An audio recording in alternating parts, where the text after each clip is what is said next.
dice la Biblia. Y la tierra estaba desordenada y estaba vacía, y las tinieblas estaban sobre la faz del abismo, y el Espíritu de Dios se movía sobre la faz de las aguas. Damos gracias al Dios Todopoderoso. Amado, hemos venido hablando 3 meses de introducción a esto que hemos llamado ensanchamiento. Creo que es un año, personalmente lo estoy viendo, lo estoy viviendo. Creo que es un año donde Dios nos ha llamado a crecer, donde Dios nos ha llamado a desarrollarnos. Y estoy alegre, contento, porque en estas 2 semanas que estuve por fuera, dejamos ya trabajando un grupo de desarrollo ministerial los días miércoles. De hecho, le bendigo, William, los que están acá, Linda, ¿verdad? 3 fines de semana ya han venido desarrollándose el día miércoles con unos líderes, y estoy contento porque estoy viendo madurez. El número 9 es un número de madurez. Es por eso, y lo hemos enseñado, la mujer al mes 9 pare, ya no puede retener más el fruto de su vientre. ¿Por qué, pastor? Porque está maduro. Esto a mí me da a entender que este año la iglesia debe alcanzar madurez, el creyente debe alcanzar madurez. Por eso estoy contento, porque estos 2 últimos fines de semana, los 2 miércoles, he estado recibiendo las fotos. 3 miércoles, así es, Lina, te bendigo. He estado recibiendo las fotos de las reuniones que están haciendo acá los días miércoles, capacitando, desarrollando a las personas nuevas. Y a pesar de que no hemos estado nosotros aquí, ustedes han estado allí perseverando. Denle un fuerte aplauso a esos hermanos que están ahí los miércoles recibiendo esa palabra. Entonces, mis hijos, hemos hablado de esto de ensanchamiento, crecimiento, desarrollo, pero es algo que debe manifestarse internamente dentro de nosotros.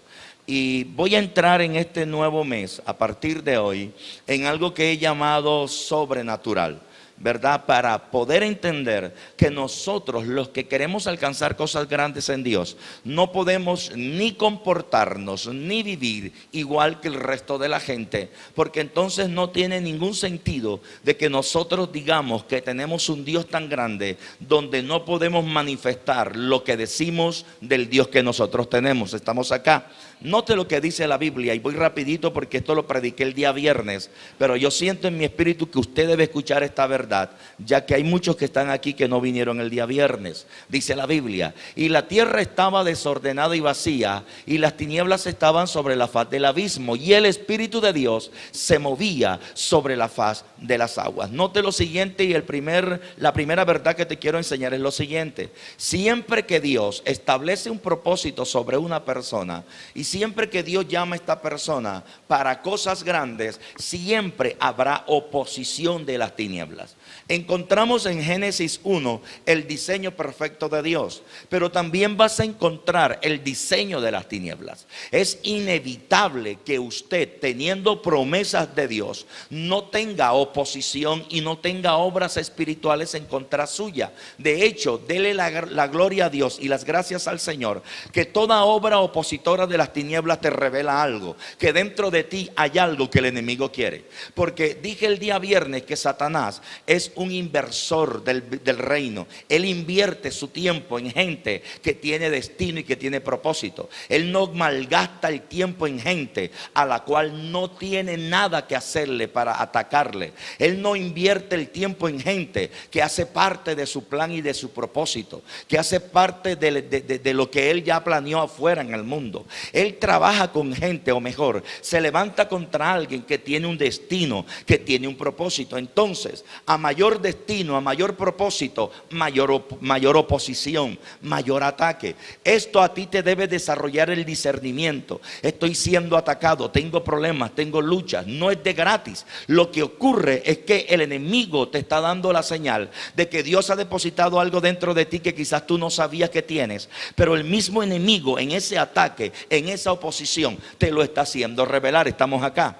Es por eso que usted tiene que saber que siempre que Dios llama a alguien, alguien con un destino, propósito, con un llamado poderoso en Dios, las tinieblas van a estar ahí. Génesis 1:1 y el 2 me revelan el diseño de Dios, pero también la oposición de las tinieblas. La tierra estaba desordenada y vacía, y hay algo que me impacta. La Biblia dice, y las tinieblas estaban. Note esto, la Biblia dice que las tinieblas estaban. Esa palabra estar es una palabra de oposición, o mejor, de ubicación, lo que da a entender que las tinieblas se ubican. Ellas se ubican. ¿Dónde se ubican ellos? Note esto, las tinieblas se ubican donde encuentran una persona que está desordenada y vacía. El día viernes hablábamos que lo primero que hay que hacer para establecer grandes victorias es reconocer cuán desordenada está mi vida y cuánto vacío espiritual hay dentro de mí, porque no podemos alcanzar grandes victorias caminando con desórdenes espirituales y con vacíos espirituales.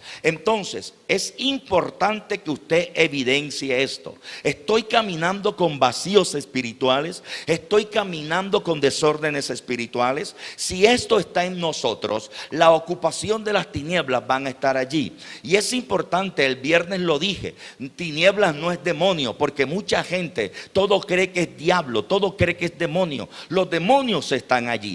Pero hay un ataque en este tiempo que es muy fuerte, relevante, y es la falta de conocimiento y de sabiduría, que es la falta de discernimiento de la gente. Cuando la gente no tiene discernimiento, la gente carece de conocimiento. Dije entonces el día viernes que el que no tiene conocimiento perece. Escrito está, mi pueblo perece por falta de conocimiento. Es por eso que cuando la gente no tiene destino, no puede discernir que cuando se viene a la iglesia, no se viene a un ritual religioso, no se viene a un hábito religioso, no. Usted viene a recibir una palabra que el día de mañana le va a servir de soporte para enfrentar la tentación y para mantenerte firme en el día de la prueba, como dijo el apóstol Pablo. Estamos acá.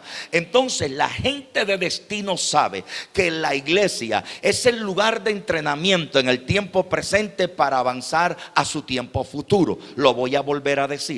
La iglesia es el tiempo de entrenamiento, lugar de entrenamiento para poder mantenerte en el tiempo presente y avanzar a tu destino futuro. Y cuando el enemigo no te quiere impedir, que tú avances a tu tiempo futuro, lo que te va a quitar es fundamento, lo que te va a quitar es conocimiento, lo que te va a quitar es revelación. Son batallas de revelaciones, de conocimiento en este tiempo. Estamos acá. Ahora note, dije el día viernes que las tinieblas estaban ubicadas. ¿Dónde se ubicaron las tinieblas? Las tinieblas se ubicaron en la faz del abismo. Esa palabra abismo en el contexto hebreo es sin fundamento, sin fondo. Abismo sin fundamento. Tenemos que revisar nuestro fundamento.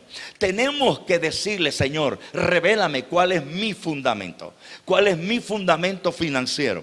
¿Cuál es mi fundamento familiar? ¿Cuál es mi fundamento espiritual? ¿Qué tengo yo en este tiempo? Porque lo que a ti te va a llevar a avanzar es tu fundamento. El fundamento que tú tengas en el tiempo presente son las estacas, las bases, lo que dice allá Isaías, ¿verdad? Ensancha el sitio de tu tienda, afirma tus estacas. Cuando hablamos de fundamento, es la estabilidad que tú vas a tener en medio de las circunstancias. Ningún hombre que tenga llamado y con esta manifestación de Dios y anhele alcanzar cosas grandes, no lo puede hacer falto de fundamento, porque lo primero que el enemigo va a hacer es sacudirte el fundamento, es estremecerte el fundamento. Por eso usted tiene que tener bases sólidas para poder demostrarle al enemigo que su fundamento resiste el ataque y el embate de las tinieblas. Estamos acá.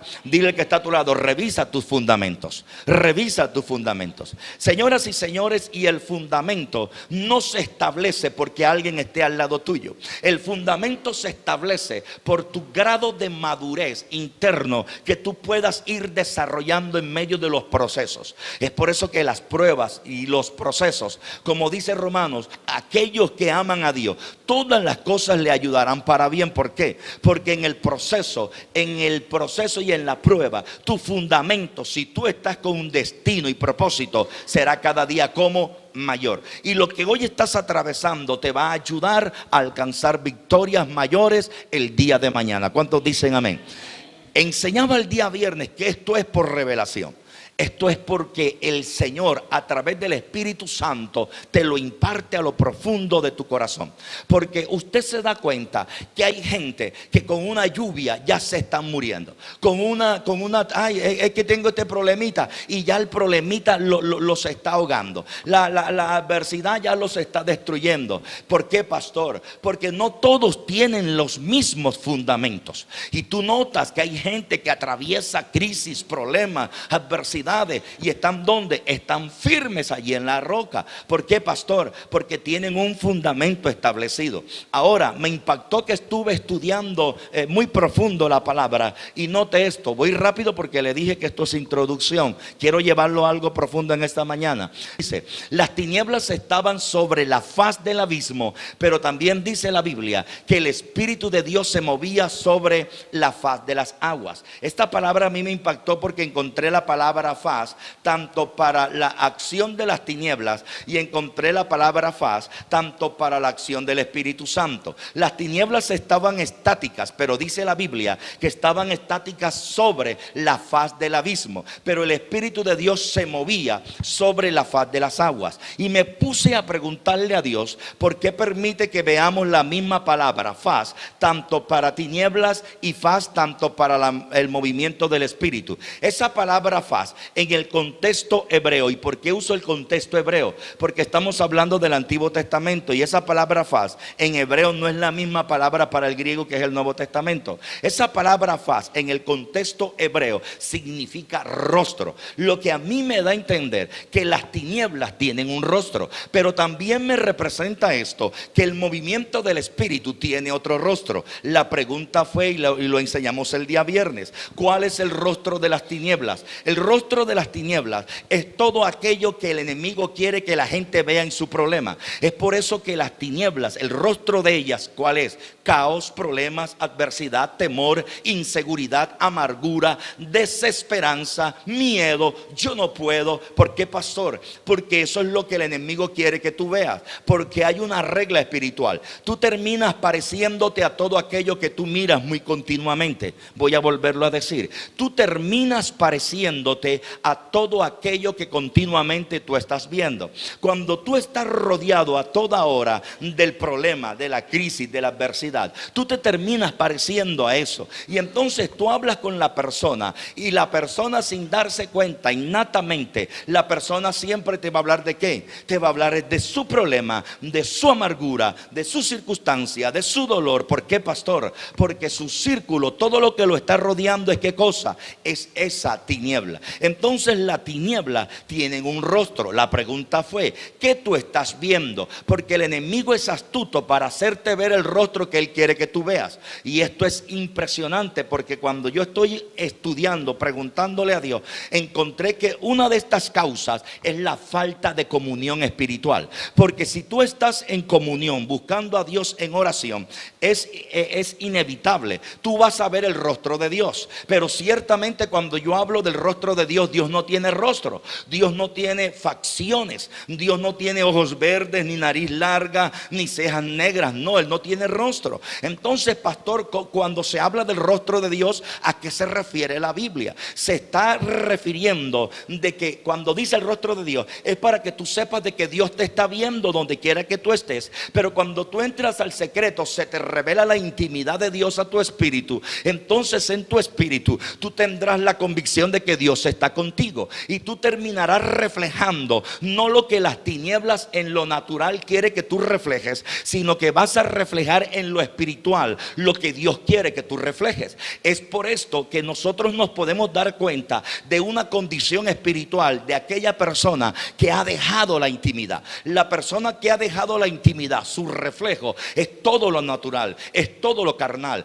Es por eso que dice el apóstol Pablo que aquellos que están en la carne, mi militan en las obras de la carne. ¿Por qué, pastor? Porque su reflejo ya es lo natural. Ya tú los ves a ellos hablando todo de lo natural, se mueven por lo natural, operan por lo natural. Las cosas espirituales ya en ellos no tienen cabida. ¿Por qué, pastor? Porque perdieron el tiempo de la intimidad. Y el ejemplo claro, ¿cuál es? Moisés en el monte Sinaí, 40 días y 40 noches que dice la Biblia, que él estaba buscando las tablas de la ley. Dice la escritura que cuando él baja del monte Sinaí, el rostro de Moisés ya no era su rostro. La Biblia dice que su rostro estaba transformado, porque ahora el rostro de Dios, la presencia de Dios, la imagen de Dios se había establecido sobre su rostro. Por eso le dije el día viernes que usted termina pareciéndose a todo aquello a lo que usted tiene comunión con ellos. Cuando usted dura mucho tiempo mirándose Betty la Fea, usted termina hablando como Betty la Fea. Cuando usted dura mucho tiempo mirándose la novela, el Flow, el otro, tú terminas hablando como lo que está en la novela. Pero cuando tú tienes mucho tiempo en comunión con la palabra, a ti se te va a pegar la palabra, se te va a meter la fe de la palabra, se te va a meter lo que está escrito en la palabra. ¿Cuántos dicen amén? Cuando tú tienes mucho tiempo mirando las prédicas de tu papá en YouTube, tú terminas hablando como el pastor. Damos gloria al Señor. Pero entonces dime qué tú ves y yo te voy a decir que tú eres. Dame gloria al Señor, dele un fuerte aplauso a Dios. Amén. Dime qué tú ves y yo te voy a decir quién tú eres. Estamos acá. Estamos acá. Entonces es muy importante lo que tú terminas reflejando. Ahora note lo siguiente, esto es muy importante que tú recibas esto. La Biblia dice que cuando las tinieblas estaban sobre la faz del abismo, en otras palabras, cuando las tinieblas estaban manifestándole su rostro al cosmos, a la creación, dice la escritura que dice ahora Dios, y el Espíritu de Dios se movía. Entonces voy a revelar mi imagen, voy a revelar mi gracia, voy a revelar mi gloria, y comienza a moverse el Espíritu Santo. Pero dice ahora que se mueve también sobre la faz de las aguas. Noten lo siguiente, en ese pasaje 1 y 2 todavía no hay aguas líquidas. Estamos hablando del cosmos. Entonces, ¿de qué aguas, pastor, se refiere allí? Se refiere a la expansión. Lo que me da a entender que el Espíritu Santo se estaba moviendo en la expansión. ¿Para qué, pastor? Para que la expansión pudiera reflejar lo contrario a lo que las tinieblas estaban reflejando. En otras palabras, Dios quiere que nosotros reflejemos lo contrario que las tinieblas reflejan. Es un juego espiritual. Las tinieblas, ¿qué es lo que reflejan, mis hijos? Las tinieblas reflejan caos, circunstancias, amarguras, dolor, ¿verdad? ¿Y usted qué tiene que reflejar? Usted tiene que reflejar lo que está escrito de Dios para con usted. Pero, pastor, mi tiempo presente está lleno de conflictos, de problemas. Ese es el detalle. Nosotros no hemos sido llamados a reflejar lo que vivimos en nuestro tiempo presente, sino hemos sido llamados a reflejar lo que por una palabra profética Dios ha establecido en nuestro espíritu. Es por eso que es importante venir a la casa del Señor, porque cuando tú vienes a la casa de Dios, lo que el Señor está haciendo es refrescar tu fe para que tú salgas cada mañana con una palabra renovada, y entonces tú no reflejes lo que allá afuera todos los días nosotros tenemos que vivir, porque todos los días nosotros tenemos adversidades, problemas. ¿Quién no dice que tiene problemas? Yo tengo problemas. De los que está aquí, ¿quién no tiene problemas? Pero entonces tú y yo no hemos sido llamados a reflejar ese problema. Hemos sido llamados a reflejar la gracia del Dios Todopoderoso que está sobre nosotros. Alguien pudiera decir, pastor, pero tú no sabes, me toca también tener tanta dificultad en mi hogar, me toca tener tanta dificultad con mi compañero, mi compañera.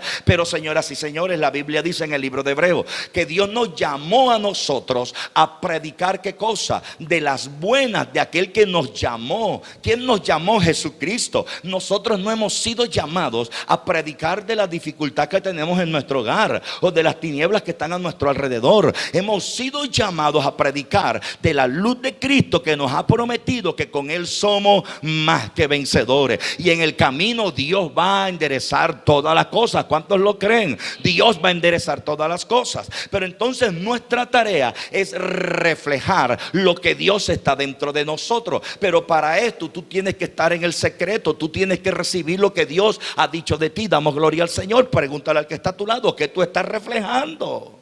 Es importante que lo que tú estés reflejando es lo que va a impactar, damos gloria al Señor, a los demás. Amén. La pregunta es, ¿qué tú estás reflejando?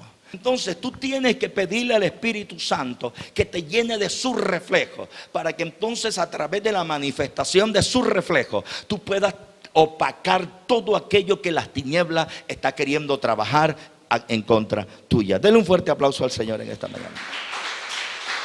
Ahora, note esto. Voy rapidito por el tiempo.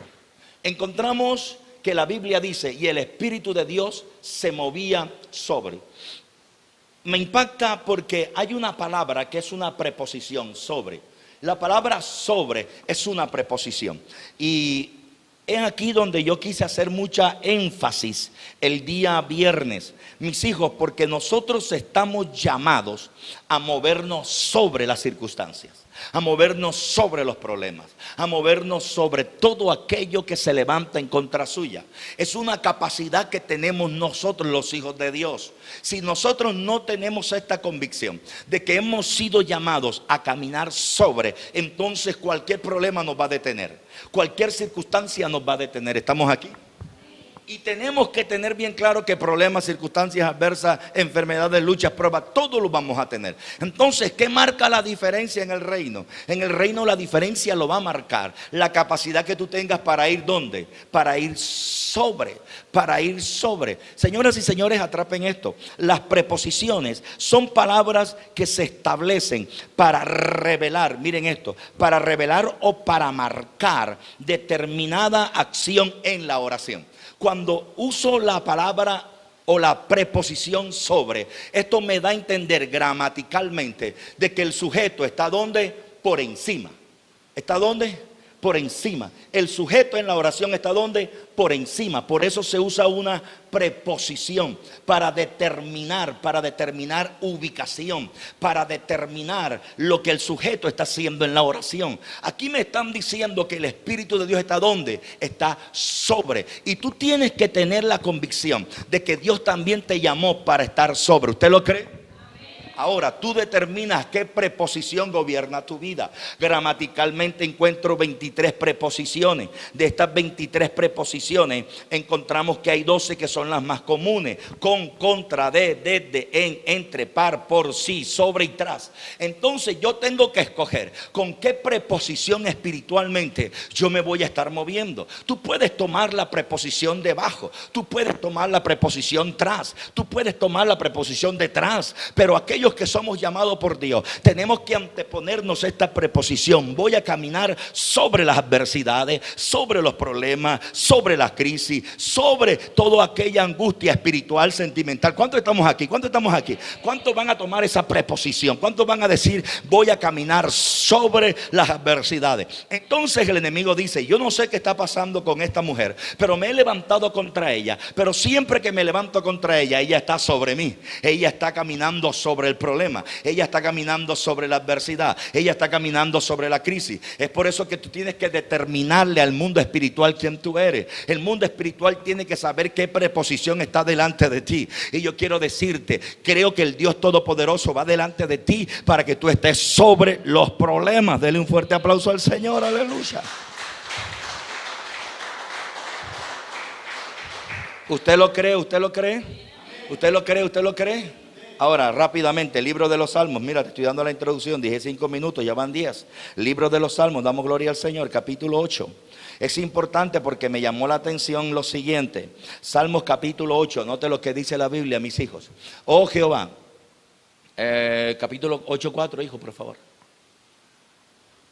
Digo, ¿qué es el hombre para que tengas memoria del hombre? ¿Y quién es el hijo del hombre para que lo visites? Verso 5, nota lo que siguiente. Le has hecho poco menor que los ángeles y lo coronaste de honra y de gloria. Nota esto, la Biblia me está diciendo que el hombre tiene 2 coronas.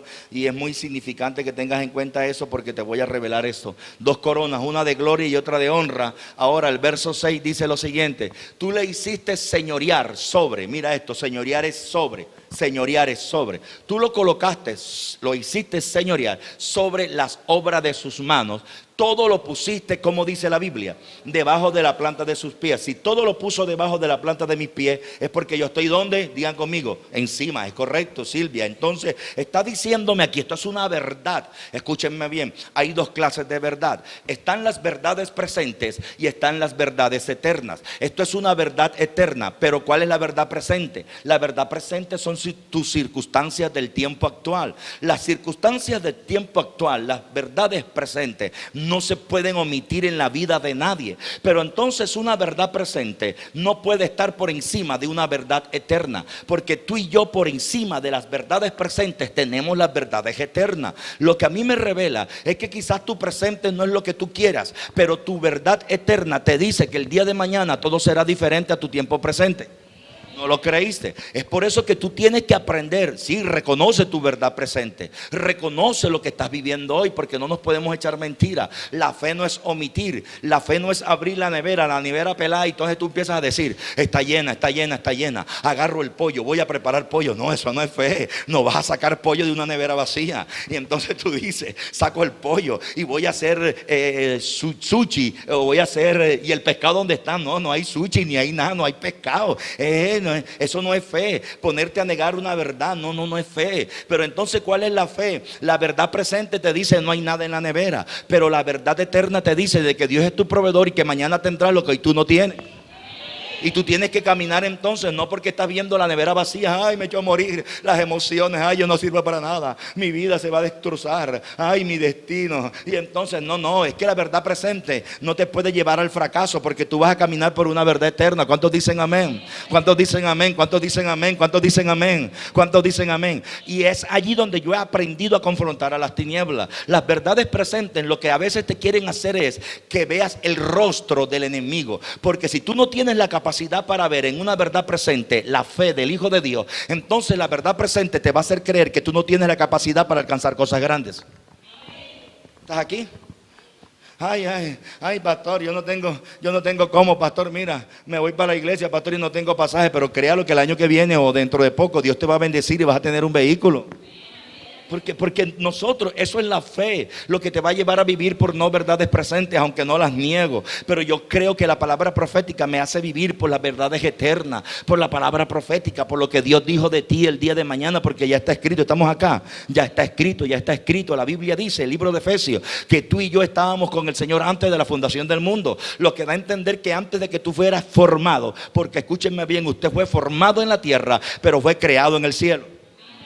Tú fuiste formado en la tierra, pero fuiste creado en el cielo. Y cuando tú fuiste creado en el cielo, Dios te metió la verdad eterna. Damos gloria al Señor en tu espíritu. Entonces, cuando usted fue formado ahora en la tierra, entonces usted ahora tiene que vivir la verdad presente, la verdad de su tiempo presente. Pero sobre esa verdad hubo algo, hubo un bereshit, hubo un principio, hubo un antes. Y su antes no fue en la tierra, su antes fue ¿a dónde? Su antes fue en el cielo. En el cielo ya usted estaba llamado y destinado para ver la gloria de Dios, aunque su verdad presente no le esté determinando eso. Pero ese es el misterio de la fe, que llama las cosas presentes como si fueran, aunque todavía no son. Bendiga a Dios en esta mañana y diga, mi destino es grande y glorioso en el nombre de Jesús. Dele fuerte aplauso al Señor, aleluya.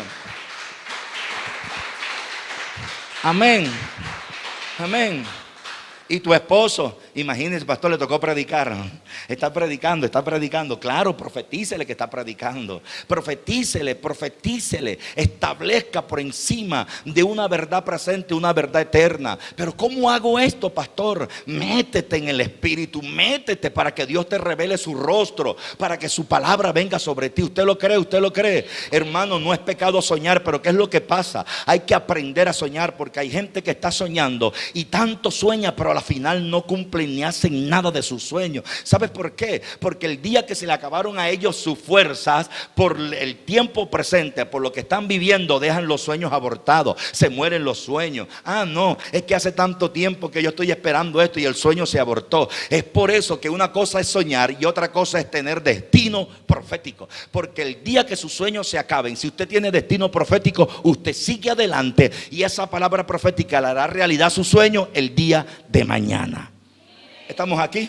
Ahora, note lo que dice la Biblia. Le hiciste señorear sobre las obras de tus manos. todo lo pusiste debajo de la planta de sus pies. Dígame conmigo, todito, todito, todo. Dígalo, todo, todo, todo. Señoras y señores, esta verdad eterna la conoce el diablo.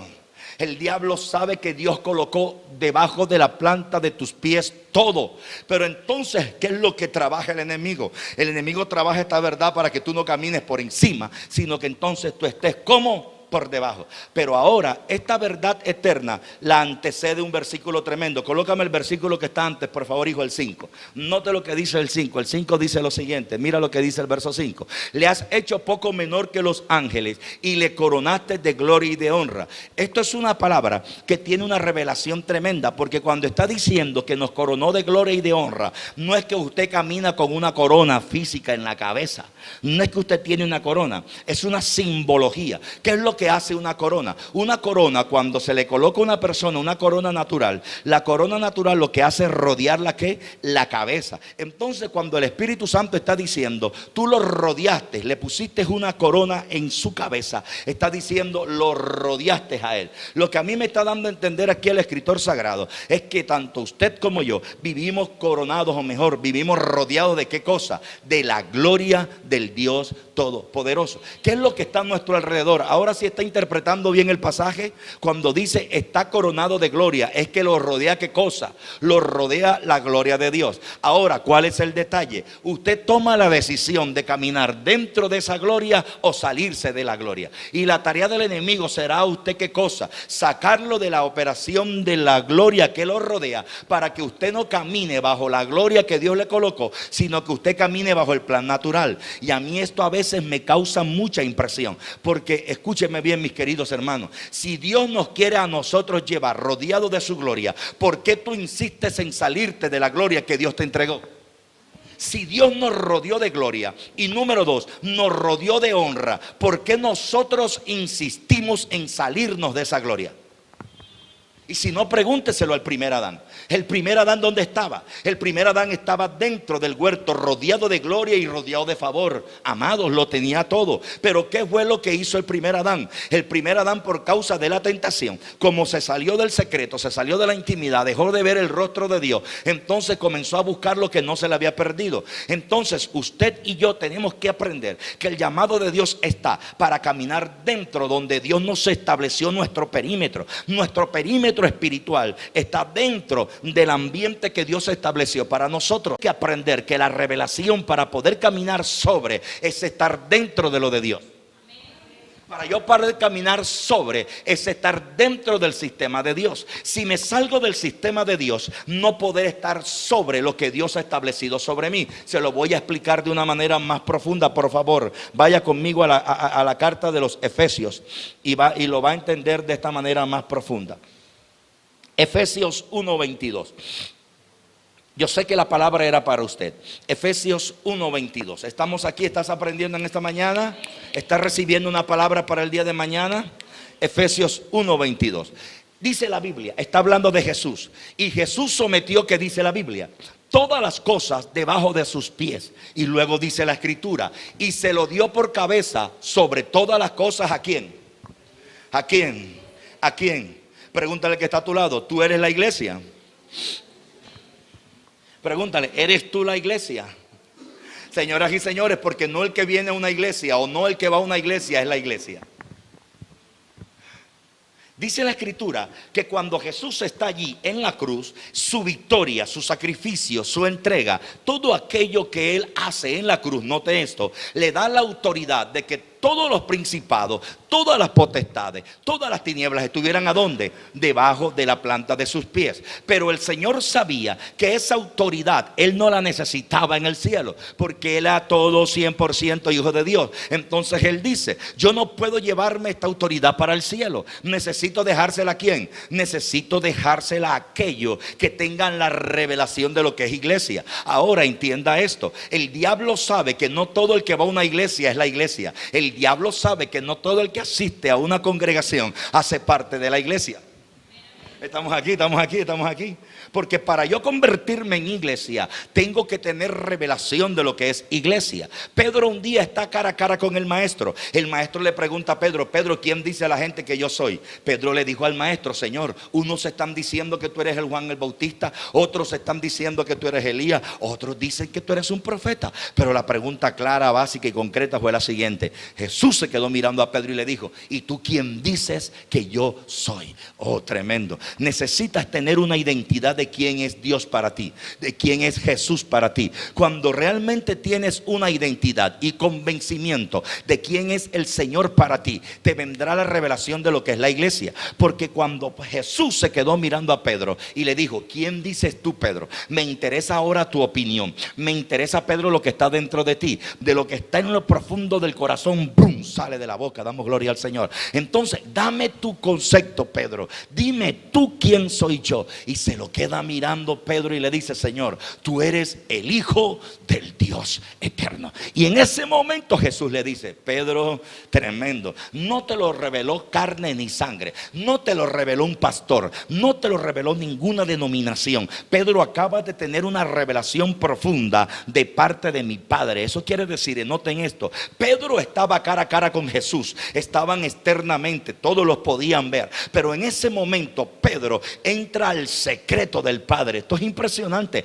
Pedro entra al secreto del Padre y estando, mira esto, estaban en público, pero Pedro entra al secreto del Padre y el Espíritu le revela, mira esto, le revela la verdad de la identidad de Jesús. Esto es impresionante porque tú puedes estar allá afuera, pero como tú no haces parte del mundo, porque tú eres sobrenatural, aunque tú estás allá afuera, tu espíritu está con el Padre. Damos gloria al Señor. Pero hay gente que está allá afuera y como no tiene comunión con el Padre, terminan pareciéndose a lo que está afuera. Damos gloria al Señor. Pero aun cuando tú y yo estemos afuera, si tenemos comunión, nos vendrá revelación del Padre. ¿Cuántos dicen amén? Y el Señor le dice: Pedro, no te lo reveló nadie, te lo reveló mi papá. Damos gloria al Señor. Lo que da a entender que para verdaderamente ser la iglesia, yo debo tener una revelación clara de quién es nuestro Señor Jesús. Es por eso que nosotros caminamos no por vista, nosotros caminamos por revelación, porque estamos aquí, porque sabemos quién es nuestro Señor y le adoramos y le bendecimos. Damos gloria al Señor. Date un fuerte aplauso al Señor porque te ha sido revelado quién es Jesús. Damos gloria a Dios. Ahora, el enemigo lo que va a querer robar es identidad. Digan conmigo: identidad. Satanás lo que va a querer robar es identidad. Porque si Satanás te roba identidad, te está quitando la posición, el derecho de ser hijo de Dios. Y hijo de Dios no es cualquier religioso. Hijo de Dios no es cualquier ir a cualquier templo. No, no, no, no, no. Eso no es hijo de Dios. Escúcheme bien, eso no es hijo de Dios. Hijo de Dios es caminar en la revelación de su palabra. Es estar debajo de la obediencia de la palabra y estar dentro del marco de su palabra. ¿Estamos aquí? Ahora te lo voy a enseñar por qué. Porque dice la escritura: y Jesús sometió todas las cosas bajo sus pies y lo dio por cabeza sobre todas las cosas. ¿A quién? Al que tiene la revelación. Estamos acá. Ahora atrape esto. Para yo poder estar sobre, miren esto, mírenme acá, para yo poder estar sobre las tinieblas, sobre las oposiciones, yo debo estar debajo de aquel que me llamó. La palabra debe estar gobernando mi voluntad, porque hay algo que tú tienes que Dios no quiere y que Dios quiere. Hay algo que tú tienes que Dios no tiene y que tú tienes y que Él quiere. Pregúnteme qué es. Su voluntad. Señoras y señores, la voluntad que usted tiene, Dios no la tiene hasta que usted se la rinda. ¿Tú lo sabías? La voluntad tuya no es de Dios hasta que tú la rindas. Jesús, el Hijo de Dios, pero Hijo de María, el Hijo de los hombres, dice: Señor, no se haga mi voluntad, sino la tuya. Tenía que rendir su voluntad para que el Padre gobernara su voluntad. Es por eso que hay gente que está en la iglesia, pero no es gobernada la voluntad de ellos por la voluntad del Padre. Entonces ellos hacen su voluntad y no la voluntad del Padre. Y cuando tú haces tu voluntad y no la voluntad del Padre, entonces ¿qué ocurre? El enemigo dice: no me eches mentira. Tú me quieres someter a mí, tú me quieres gobernar a mí, tú quieres estar sobre mí, pero tú no estás debajo de aquel que te llamó. Esto es gobierno, es una línea de autoridad. Esto a mí me da a entender que para yo poder caminar sobre principios de gobierno y principios de autoridad, primero debo ser gobernado por un Señor, el Señor Jesús, y debo ser gobernado por su palabra, y debo estar metido donde, dentro del ambiente de su palabra. Si me salgo de esa atmósfera, si me salgo de ese gobierno, si me salgo de esa línea, entonces no estoy caminando sobre. Estamos aquí, estamos aquí. Estamos aquí y es algo muy complejo, porque nota esto: tremenda tempestad, Pedro dentro de la cárcel, dentro de la barca, tremenda tempestad, Pedro dentro de la barca, y el maestro quería enseñarle esta misma clase que yo le estoy dando a ustedes a Pedro, porque esta clase me la dio Jesús a mí también. Y entonces mira, Jesús se queda mirando a Pedro, tremenda tempestad, y le dice a Pedro: Pedro, baja de la barca. ¿Y qué hace Pedro? Dice la escritura que Pedro se queda mirando ¿a quién? A Jesús. ¿Se quedó mirando a quién? A Jesús. Señal de dominio, de gobierno. Tú me gobiernas a mí, Señor. Voy a caminar en tu atmósfera. Voy a caminar dentro de tu gobierno. Voy a caminar dentro de tu señorío. Me voy a sujetar a mí. Mi voluntad te la entrego a ti. Entonces, cuando él está alineando a Jesús, él comienza a caminar ¿dónde? Comienza a caminar sobre las aguas, Jenny. Sobre las aguas. Que en ese pasaje las aguas representan problemas, adversidad, tinieblas, crisis, amargura, dolor, verdad, temor. Todo lo que el hombre tiene sin Cristo. Y comenzó a caminar, pero ¿qué ocurre? Cuando las tinieblas que estaban operando allí se da cuenta que Pedro comenzó a gobernar, comenzó a caminar sobre ella, ¿qué es lo que hacen? Mira esto, allá hay un juego tremendo espiritualmente. Detrás del maestro que había tempestad, el viento. Entonces dice la Biblia que Pedro por un momento quitó la mirada ¿de dónde? Quitó la mirada de su frente, de su fuente de gobierno, que era Jesús, y dejó de mirar a Jesús y comenzó a mirar ¿a quién? A la tempestad. Y cuando miró a la tempestad, la Biblia dice que comenzó a temblar, y cuando comenzó a temblar sintió miedo, y cuando sintió miedo, ¿qué pasó? Comenzó a hundirse. Cuando él se comenzó a hundir, mira esto, Jesús continuó sobre las aguas, pero ya Pedro no estaba sobre las aguas. ¿Por qué, pastor? Porque Pedro comenzó a ver el rostro de las tinieblas. Es por eso que tú no puedes dejar de colocarle la mirada a Jesús. Hebreo capítulo 12 verso 2 dice lo siguiente: puesto los ojos en Jesús, autor y consumador de la fe. Es que tú no puedes poner la mirada sobre otras cosas que no sea Jesús, porque tú y yo vamos a hablar de Jesús. No podemos hablar de nuestros problemas. Ay, es que yo voy a dejar de hacer esto porque tengo este problema. Te equivocaste, baby. Sigue mirando a Jesús. Mientras tú sigas mirando a Jesús, el Señor Jesús te va a dar la autoridad. Estamos aquí. ¿Quién es nuestra autoridad? Es Cristo. Pedro dejó de mirar a Jesús y comenzó ¿a qué cosa? Comenzó a hundirse, y esa es la obra de las tinieblas. Las tinieblas saben que si tú dejas de mirar a Jesús, no vas a estar ¿dónde? No vas a estar sobre, porque el diablo dice: si él está sobre mí, va a tener dominio y gobierno sobre todo lo que yo le envíe, y entonces ya yo no lo voy a poder detener. Damos gloria al Señor. Pero te profetizo que a partir de este nuevo trimestre vas a caminar sobre toda adversidad, fijando la mirada en el autor y consumador de la fe. Dele un fuerte aplauso al que vive. Aleluya. ¿Estamos aquí, mis hijos? ¿Estamos aquí? Ok, me tomé ¿cuántos? Media hora en la introducción, Dios mío, Padre, pero era importante que tú la escucharas. Ahora, lo primero que el Señor quiere cuando nos habla de lo sobrenatural es llevarnos a nosotros mismos a descubrir. Ahora sí te voy a predicar el mensaje de hoy, pero ya voy a hacer cortito, Lo primero que Dios quiere es llevarnos a descubrir a nosotros mismos lo que está dentro de nosotros. Hasta que tú no tengas bien claro qué es lo que hay dentro de ti, tú no vas a poder entender lo sobrenatural que está dentro de ti. Porque ya lo sobrenatural está en nosotros. Porque recuerda que nosotros fuimos, mira esto, fuimos creados arriba en el cielo. Fuimos formados aquí en la tierra. ¿Atrapaste esto? Entonces, tú vienes con una sobrenaturalidad. Y de hecho, tú y yo somos un espíritu dentro de un cuerpo. Nosotros no somos un cuerpo dentro de un espíritu. Porque nuestro espíritu estuvo primero que el cuerpo. Medita eso ahí, dale, ahí, mastícalo. Aquí, ¿sí? Ya, lo decodificaste. ¿Cómo así? ¿Ya lo atrapaste por aquí? ¿Sí? Tú no eres un cuerpo dentro de un espíritu. Tú eres un espíritu dentro de un cuerpo. ¿Estamos acá? Porque dice la Escritura que al principio éramos nosotros con el Padre. Pero allá arriba, en la eternidad con el Padre, no éramos cuerpo. ¿Qué éramos? Éramos un espíritu con Dios. Porque dice el libro de los Salmos que el que se une a Dios, un espíritu es con Dios. Entonces éramos un espíritu. Lo que hace el Padre es permitir que papá y mamá llegaran para entonces manifestar ¿qué cosa? Un cuerpo. Y cuando el cuerpo vino, entonces el Padre manifiesta el espíritu. Pero era un espíritu que estaba ¿qué cosa? Negado a una verdad espiritual, porque no conocíamos a quién, al que nos había creado arriba en el cielo.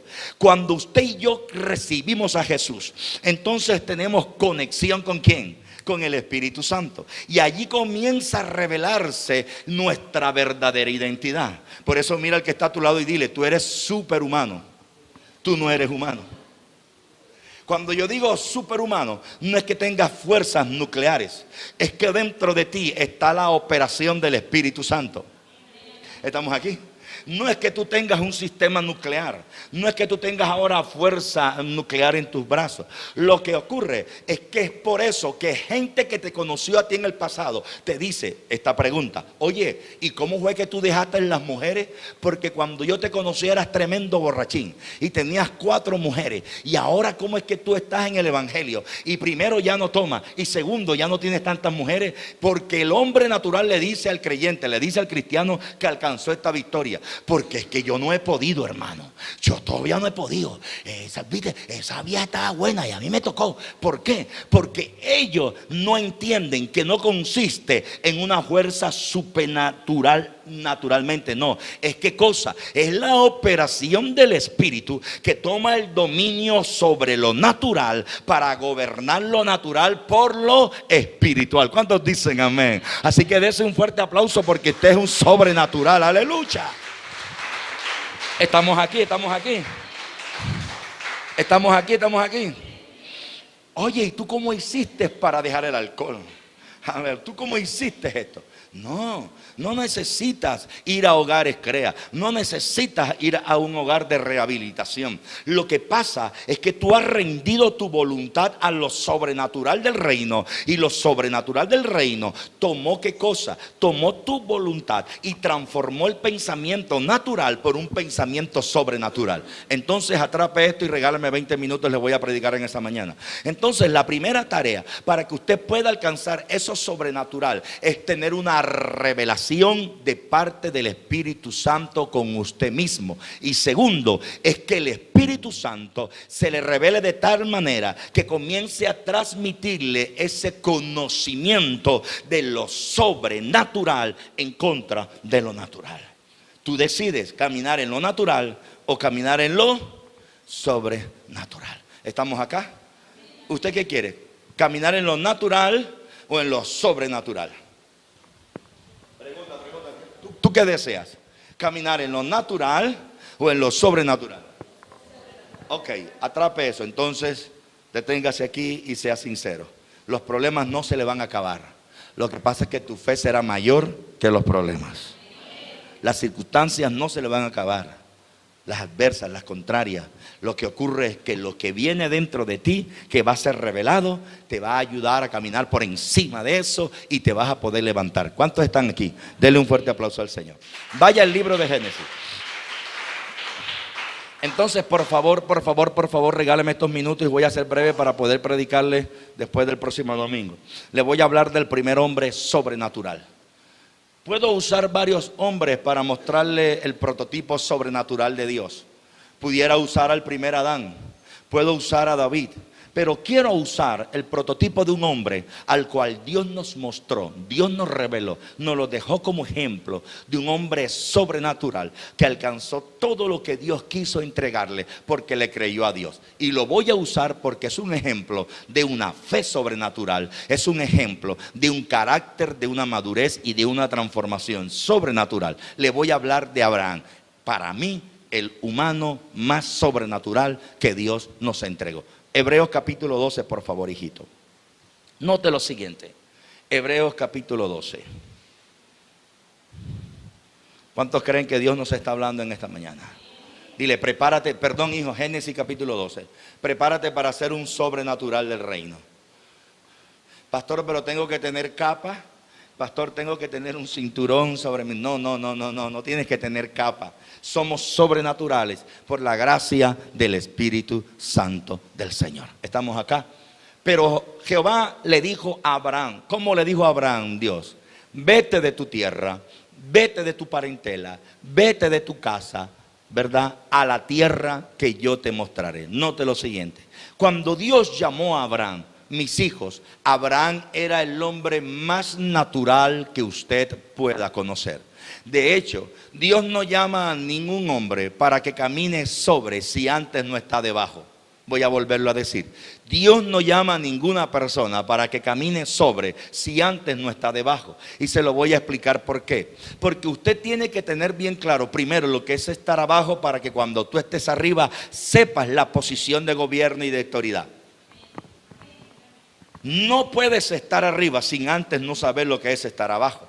¿Por qué, pastor? Porque hasta que tú no tengas la capacidad para discernir lo que significa que Dios te haya levantado para que camines de una manera diferente, no vas a valorar lo que ahora es estar sobre. Porque usted atrape esto: cuando tú vienes atravesando momentos difíciles, matrimonio destruido, todo dañado, finanzas al piso, pero viene Dios y te restaura, y ahora Dios te coloca arriba, entonces en ti hay un corazón agradecido, porque sabes lo que era estar abajo y ahora estamos ¿dónde? Estamos arriba, porque se cumple lo que dice Deuteronomio: no serás cola, sino serás cabeza. Levántame su mano derecha y diga: yo no seré más cola, ahora seré cabeza. Habrá en ti reconocimiento y honra para con Dios, porque sabes lo que se vive estar abajo, sabes lo que es estar debajo de las tinieblas. Yo sé lo que es estar debajo del espíritu de alcoholismo, yo sé lo que destruye eso, yo sé lo que daña, lo que destruye un hogar, una familia, un matrimonio, una mujer.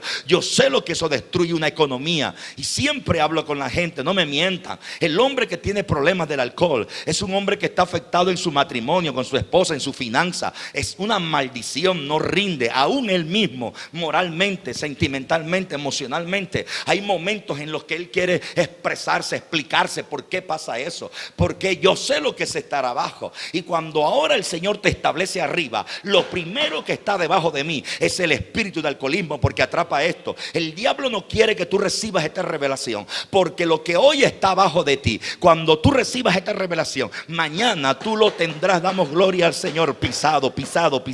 La ruina, la escasez que no te deja avanzar, el día de mañana estará debajo de la planta de tus pies, si caminas bajo este principio. ¿Cuántos dicen amén? Diga: diablo, te tengo pisado. Diga: diablo, te tengo pisado. Diga: te tengo pisado. Dígalo, profetícelo. Diga: te tengo pisado. Te vas a quedar ahí en el nombre de Jesús. Usted está aquí, usted está aquí. Ahora, pero ¿por qué es profundo esta revelación, pastor? Y regálame tiempo para enseñarte. Dios llama a un hombre natural, pero Jehová había dicho a Abraham: vete de tu tierra y de tu parentela y de la casa de tu padre a la tierra que yo te mostraré. Señoras y señores, Dios encuentra un hombre, lo escoge, lo clasifica. Dios dice: hay alguien en Ur de los Caldeos, este tiene el prototipo para ser el padre de la fe. Yo creo que usted es el prototipo que Dios está buscando en Bucaramanga para manifestar su gloria. Nadie lo creyó. Tú eres el prototipo del hombre y de la mujer que Dios está llamando para manifestar su gloria. Ahora Dios dice: yo le voy a meter mi sobrenaturalidad a este hombre. Yo a este hombre lo voy a transformar. Yo a esta mujer le voy a meter lo sobrenatural del reino. Y yo lo quiero escoger para que de él se hable de generaciones en generaciones en generaciones. Yo quiero que de este hombre se hable en el Nuevo Testamento, se hable en el Antiguo Testamento, y se hable aún después de 5,000, 10,000, 20,000 años de este hombre. Entonces escúchenme bien: este candidato, para ser transformado en lo sobrenatural, necesita reunir ciertos tipos de parte de Dios. Entonces Dios viene y lo llama, ¿verdad? Pero cuando Dios lo llama, la Biblia dice que él estaba ¿dónde? En Ur de los Caldeos. Y si usted se pone a estudiar a Abraham, la Biblia dice que el papá de Abraham, llamado Taré, era ¿qué cosa? Era el mayor escultor de ídolos en ese entonces. Ahora, atrape esto: si el papá de Abraham era el mayor escultor de ídolos, ¿qué era lo que todos los días Abraham veía cuando veía al papá? veía los ídolos del papá. Lo que a mí me da a entender que Abraham se identificaba con los ídolos del padre. Entonces Dios tenía que hacerle una transformación a Abraham para poder impartir sobre aquello que Dios necesita. Porque yo quiero que usted escuche profundamente lo que le voy a decir. Mis hijos, Dios no es Dios de un hombre, Dios es Dios de una generación. Voy a volverlo a repetir. Dios no es Dios de una mujer, Dios es Dios de generaciones. Explíqueme, pastor, ya que usted me pregunta, yo se lo voy a explicar. Cuando Dios se le revela a usted, Dios no lo está llamando para revelársele solamente a usted. Dios se le está llamando a usted para revelársele a su hijo, para revelársele a su nieto, al nieto de su nieto. Por eso usted entienda que la batalla espiritual es fuerte, compleja, porque tú lo que eres, el punto de lanza de rompimiento de tus generaciones. No lo escucharon. Tú lo que eres es el punto de lanza, el rompimiento para tus generaciones. Porque Dios no es Dios de un hombre, Dios es Dios de generaciones. Lo que a mí me revela que cuando Dios llama a Abraham, Dios necesitaba afectar ¿qué cosa? La primera, la segunda, la tercera y la cuarta generación de Abraham. Pero Dios no puede obrar en una generación hasta que no haya obrado primeramente ¿con quién? Con la primera generación. Digan conmigo, yo soy la primera generación. Ahora Dios necesita transformarte a ti, cambiarte a ti, y Dios necesita obrar en ti de tal manera que lo que Dios establezca en ti no se muera contigo, al contrario, se multiplique para tus nuevas generaciones. ¿Cómo así, pastor? Eso quiere decir que el día de mañana que ya tú no estés, tú tendrás la convicción de que tus generaciones caminarán con la semilla que tú le sembraste. Damos gloria al Señor. Levánteme su mano derecha. La semilla que Dios te sembró a ti caminará a tus generaciones, y tus hijos llegarán más lejos de donde tú llegaste. ¿Estamos acá? ¿Estamos acá? Ahora, quiero que anote eso. Hay una rama en la ciencia que se llama antropología. La antropología es la rama de la ciencia que estudia el hombre de manera integral. La antropología estudia el hombre en línea ascendente y en línea descendente. En otras palabras, la antropología se toma la tarea de estudiar quién fue el antepasado de este hombre. Número 2, la antropología se toma la tarea de saber quién está en su línea generacional presente, vivo en el tiempo presente. Y número 3, la antropología dice esto: ¿qué puede salir de bueno de este hombre a sus generaciones futuras? La antropología se pregunta: ¿quiénes fueron sus antepasados? ¿Quién está presente de su línea generacional? ¿Y qué saldrá de bueno de él? Pregúntate a ti mismo: ¿de dónde vienes? ¿Qué tienes hoy? ¿Y qué saldrá de bueno de ti mañana? ¿Estamos acá? Ahora, Dios parece que estudiara o que fuera profesor de antropología, porque el Señor necesita estudiarte tu línea generacional de pasado. Dios necesita transformarte tu presente para luego establecer tu generación futura. Es por eso que hay gente que no alcanza victorias en Dios, porque no dejan que Dios opere integral y profundamente en su espíritu. ¿Estamos acá?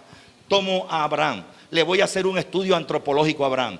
¿Quién era el papá de Abraham? El papá de Abraham se llamaba Taré. ¿Quién era Taré? Taré era el mayor escultor de ídolos. Entonces esto a mí me da a entender que el ADN que había en Abraham era un ADN idólatra. Ahora, la antropología estudia también 3 cosas. Primero, el patrón socioeconómico de la persona. Segundo, el patrón de crianza de la persona. Y tercero, la línea emocional de la persona. Esto es importante porque, número 1, su patrón socioeconómico va a determinar lo que va a traer esta persona en su línea generacional futura. El patrón de crianza va a determinar el modelo, va a determinar lo que la persona era, ¿verdad? Y lo que él va a establecer en su línea generacional. Y tercero, la línea emocional de la persona va a afectar a sus generaciones si Dios no afecta a esa persona. Cuando Dios llama a Abraham, Dios se dio cuenta de que Abraham necesitaba ser transformado primero en su primera línea generacional, en su pasado, para afectarle su presente y manifestarle un futuro.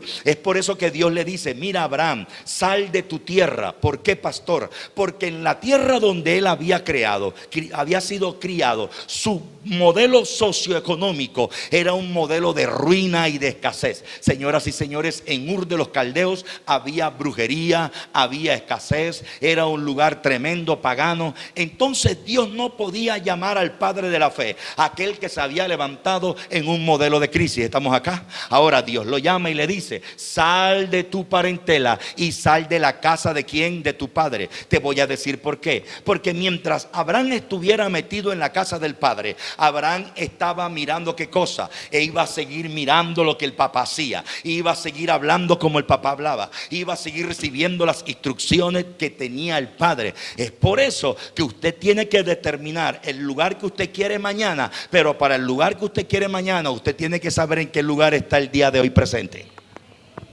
¿Estamos aquí? ¿Estamos aquí? Ahora Dios viene y lo saca. Y cuando lo saca, la escritura a mí me revela que Dios viene y se le manifiesta. Y cuando Dios se le manifiesta, lo primero que Dios le dice es lo siguiente: mira, Abraham, de ti, de tus lomos saldrán reyes y sacerdotes, y voy a hacer de ti una generación.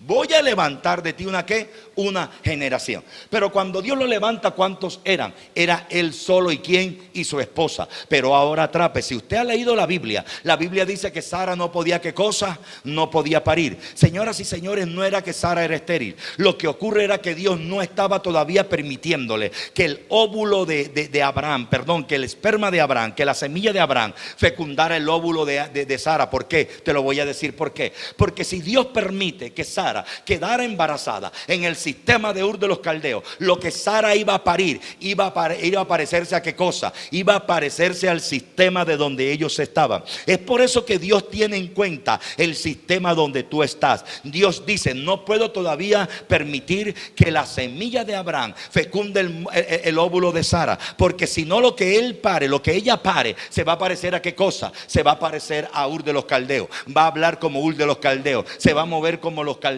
Y yo no necesito que lo que salga del vientre de Sara se parezca a los Ur de los Caldeos. Yo necesito que cuando Sara que cuando Sara tenga su primera criatura, la criatura cuando nazca, su entorno, su ambiente, no sea el del mundo, sino sea el entorno de los altares, de las ofrendas y de la alabanza. Por eso tú tienes que tener mucho cuidado. ¿Cuál es el entorno que tú le estás permitiendo a tus hijos? Tú tienes que tener mucho cuidado. ¿Cuál es el entorno que los tuyos están viendo a tu alrededor? Porque si el entorno que los tuyos están viendo es el entorno del sistema pagano, los tuyos van a hablar como el sistema pagano, se van a mover como el sistema, hablarán como el sistema. Y el culpable no es Dios, el culpable eres tú, porque tú eres quien tienes que mostrarle el entorno a los tuyos. Damos gloria al Señor. Pregúntale, ¿cuál es el entorno que tú le estás mostrando? Ahora viene Dios y lo saca. Entonces lo primero que hace Dios es sacarlo de la atmósfera tradicional. Dile que está a tu lado: sal de ese mundo en el que andas. Aleluya. Sal. ¿Cómo le dice? Sal. ¿Cómo le dice? Sal. ¿Cómo le dice? ¿Cómo le dice, linda? ¿Cómo le dice? ¿Cómo le dice? Sal. Así es. Usted ha escuchado ese corito que dice: una de estas cosas no es como nosotras, no se parece a ninguno de los demás. ¿Cómo es que dice? ¿Cómo es que dice? Una de estas cosas no. Brother, tú no eres igualito a los demás. Sal de ese combo, sal de ese cuchumbo, sal de ese grupo, sal de ese gremio. Del gremio hay que salga, suelte. Hasta que tú no salgas de eso que te contamina, lo que Dios quiere hacer contigo no va a poder hacerlo. Alguien dice amén. Alguien está escuchando, alguien está escuchando, alguien está escuchando. Es por eso que terminas hablando como ellos, te mueves como ellos, te pareces a ellos. ¿Por qué? Porque no has salido de ellos. Diga, sal de ahí, diga, sal de ahí. Aleluya. Entonces, vi esto. Lo saca de esa atmósfera, lo saca de ese ambiente, y entonces lo coloca a caminar por fe. Pero cuando lo coloca a caminar por fe, si usted estudia la Biblia, Abraham fue el hombre que más altares levantó. 12 altares, uno por año, y usted a veces no levanta ni uno los domingos. ¿Cuánto dice amén? Abraham fue el hombre que más altares levantó en la Biblia. Damos gloria al Señor. Tremendo esto, ¿verdad? Porque es importante saber que el altar es lo que te va a mantener vivo. Ahora, cuando Dios saca a Abraham, lo primero que hace el Señor es sacarle aquel ambiente. ¿Para qué, pastor? Primero, para modificarle el ambiente socioeconómico, para cambiarle el lugar de crianza y para moldearle sus emociones. Señoras y señores, no fue fácil para Abraham salir de su tienda y de su parentela, de su papá y de su mamá. Pero ahora Dios le estaba, ¿era qué cosa? Diseñando el modelo de dependencia de ¿quién? de Dios. Pero ahora viene lo más profundo, y aquí sí voy a terminar para dejarte para la próxima. Lo más profundo era cambiarle lo interno, porque aparentemente, escúchenme bien, hay gente que cambia por fuera pero no cambia por dentro. Lo más profundo era cambiarle lo interno. Hay una rama en la antropología que se llama generaciones antropológicas. La rama de la antropología, conocida como generaciones antropológicas, lo que hace es estudiar dos cosas. Primero, estudia el genotipo de la persona y estudia el fenotipo del individuo. Lo primero que es, pastor, ¿qué es el genotipo? El genotipo son los rasgos que vienen del padre al individuo, tales como carácter, comportamiento, ¿verdad? Que el individuo dice: es que mi abuela era así, por eso es que yo soy así, a mí nadie me cambia, es que a mí déjame tranquilo, es que yo soy así. No, cabezón, lo que pasa es que todavía tiene el genotipo malcriado y malcriada de tus familiares, y cuando usted llega a Cristo no puede caminar todavía con ese mismo genotipo malcriado de lo que estaba en su casa. Por eso es que no ha sido cambiado, porque te quieres parecer a tu taita, a tu abuelo, y nosotros no hemos sido llamados a parecernos a nuestro taita ni a nuestro abuelo. Hemos sido llamados a parecernos a Cristo. ¿Cuántos dicen amén? Aleluya, dígame aleluya a eso. Dile cambia, dile cambia, dile cambia. Usted no ha escuchado a gente que dice: es que yo soy así, es que mi abuela era así, es que mi abuela. Eso se llama el genotipo de la persona. ¿Estamos aquí? Entonces, en ese periplo donde Dios lo saca, Dios tiene que transformarle primero el genotipo, que son los rasgos internos que vienen del padre al niño, ¿verdad? Carácter, emociones, ¿verdad? Apacible, inquieto, eso que está interno, ¿Y qué es el fenotipo? El fenotipo es lo externo, los rasgos de los ojos, los rasgos de la... Mira, Cristian sacó los ojos verdes como los míos. Eso es el fenotipo, los rasgos externos. Damos gloria al Señor. Entonces viene Cristo y tiene que transformar estas dos cosas. Señoras y señores, pregúnteme por qué responder. Era que Dios estaba llamando a Abraham a ser padre de multitudes y padre de generaciones. Pero Dios no podía permitir de que Abraham sembrara, miren esto, de que Abraham sembrara este genotipo y ese fenotipo a sus nuevas generaciones. Si no, sus generaciones iban a salir como... iban a salir viciadas, iban a salir transformadas, iban a salir con el mismo mal carácter y los mismos malos comportamientos que él tenía en Ur de los Caldeos. Porque una cosa es salir del sistema, de la atmósfera, y número dos, otra cosa es ser transformado internamente. Se necesita tanto lo uno como lo otro. ¿Cuánto estamos acá? Ahora, note lo siguiente, me impacta que dice la escritura, colócame, hijo mío, Abraham, Génesis capítulo 12. Ahí donde estamos, verso 3. Mira esto, el 4, aleluya. Mira esto: y se fue Abraham como Jehová le dijo, y Lot con él, y era Abraham de edad de 75 años cuando salió de Harán. Verso 5. Tomó pues Abraham a Sarai su mujer, y a Lot hijo de su hermano, y todos sus bienes que habían con el ganado y las personas que había adquirido en Harán, y salieron para ir a donde, a tierra de Canaán. Y a tierra de Canaán, ¿dónde llegaron? Verso que entra, por favor. Y dice la escritura: y pasó Abraham por aquella tierra hasta llegar a ¿dónde? Al lugar de Siquén. Note esto: hasta el encino de More. Y el cananeo estaba entonces en la tierra. Verso que viene: y apareció Jehová a Abraham y le dijo: a tu descendencia y daré. Y apareció Jehová a Abraham y le dijo: a tu descendencia daré esta tierra. Y edificó allí un altar a Jehová, quien le había aparecido. El primer altar que le apareció a Abraham cuando él salió de Ur de los Caldeos, ¿dónde fue? En Siquén. Digan conmigo, Siquén. Digan conmigo, Siquén. El primer altar que él levanta es en Siquén. Lo que da a entender que la primera revelación, la primera aparición fue ¿a dónde? ¿Fue a dónde? Digan conmigo, Siquén. Oiga, señoras y señores, esto me impactó, me voló el coco cuando me puse a investigar qué era Siquén. Miren esto: Siquén es descoyuntar, arrancar. Y yo le dije a Dios: ¿qué significado, qué representa que el primer altar y el primer lugar donde tú te le revelaste a Abraham signifique descoyuntar, signifique arrancar? Y me revela algo impresionante el Espíritu Santo. Es por eso que yo lo invito a leer la Biblia, a estudiar la Biblia. Señoras y señores, esto es algo tremendo. Cuando yo veo la palabra descoyuntar, ¿saben dónde se descoyunta una persona? A una persona se le descoyunta cuando se le pega aquí en esta parte, miren, en el muslo. Ahora yo me puse a meditar. Si esto aquí es descoyuntar, ¿a cuántas personas en la Biblia descoyuntaron? Número uno, descoyuntaron a un hombre llamado ¿quién? Jacob, que peleando con el ángel le pega ¿dónde? El ángel le pega en el muslo y lo descoyunta. Entonces yo le hago una pregunta al Espíritu Santo: Señor, ¿por qué Abraham tiene que llegar a Siquén? ¿Por qué Siquén significa cortar, descoyuntar? ¿Saben por qué? Porque para los judíos esta parte de aquí era demasiado importante y sigue siendo muy importante. Para los judíos esto aquí, en esta parte donde se descoyunta el ser humano, el hombre, para los judíos aquí es donde se manifiesta el genoma con G, genoma, de donde viene la palabra genealogía, de donde viene la palabra genealogía, aquí, donde viene la palabra gen, de donde viene la palabra genes, de donde viene la palabra ADN. Estoy aquí.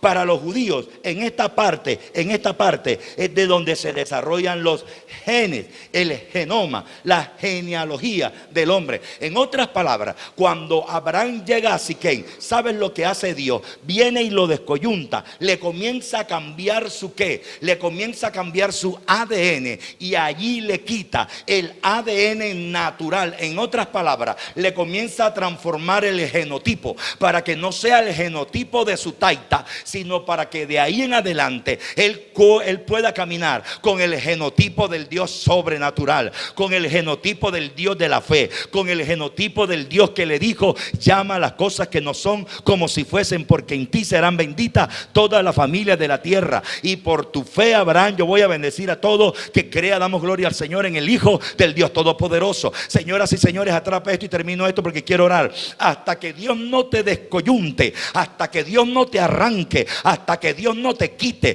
todos esos genes que tú traes, genes malcaprichosos, genes equivocados, genes de tus parientes, hasta que Dios no te arranque toda esa obra de la vieja naturaleza, hasta que Dios no te quite todo aquello que no se parece a Él, tú no vas a poder alcanzar lo grande y lo sobrenatural de Dios. Y esta historia queda en continuará. El capítulo todavía no lo cierro, lo sigo predicando cuando tenga la oportunidad, porque es necesario que Dios te descoyunte, porque es necesario que Dios te quite ese mal carácter de tu abuela, ese mal carácter de tu taita, ese mal carácter y ese capricho de tu mamá. Es que te pareces a tu mamá, tienes el mal capricho, el mal hablado, tienes el mal carácter. Tus emociones no son las emociones de Cristo, todavía tienes aquellas cosas resabiadas, todavía tienes aquello, representas todavía aquello que tú veías a tu taita, que veías a tu mamá. Entonces Dios te está diciendo: hasta que yo no te arranque todo eso, hasta que no te quite todos esos temores, tú no te vas a convertir en un hombre sobrenatural. Pero yo creo que te vas a encontrar en Siquén con Dios, y Dios te va a descoyuntar, y Dios te va a meter el genoma del Espíritu, y Dios te va a meter la revelación del Espíritu, y comenzarás a caminar, y comenzarás a ver, y vas a reflejar ya no el reflejo de tu taita, ya no el reflejo de los tuyos, sino ahora vas a parecerte más a Cristo, y vas a representar a Cristo. Damos gloria al Señor. Y vas a hablar como Cristo, y llegarás a tu casa, y te profetizo, los tuyos te van a decir: ya no te pareces a mí, ya no te pareces a tu taita, ya no te pareces a tu mamá, ya no te pareces a tu abuelo. ¿Por qué? Porque ahora camino y me parezco al Cristo de la gloria. ¿Cuántos dicen amén? ¿Cuántos dicen amén? ¿Cuántos dicen amén? ¿Cuántos dicen amén? ¿Cuántos dicen amén? Diga: me voy a parecer a Cristo. Aleluya. ¿Alguien dice amén? ¿Alguien dice amén? Diga: me voy a parecer a Cristo.